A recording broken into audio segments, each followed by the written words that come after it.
Какой-то бір никчемный Замираның қашып жақтап отырсыз. Менің ойымша ол сіз емес қашқан. Тыныш. Сен емес қашқан өз күйеуінен. Күйеуің сенен қашқан секілді. Сен не дейсің?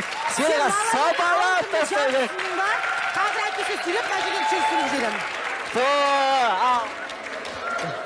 Міне, басталды.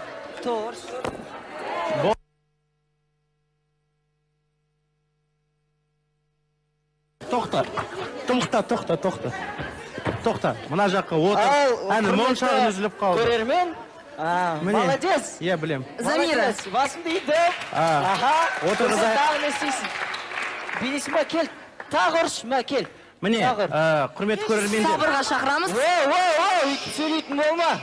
Кішкене жер. Отыра ғой. Құрметті көрермендер, тағы да міне өздеріңіз байқап отырсыздар, тікелей эфир және де осындай жағдайлар орын алды, өкінішке қарай. Замираны енді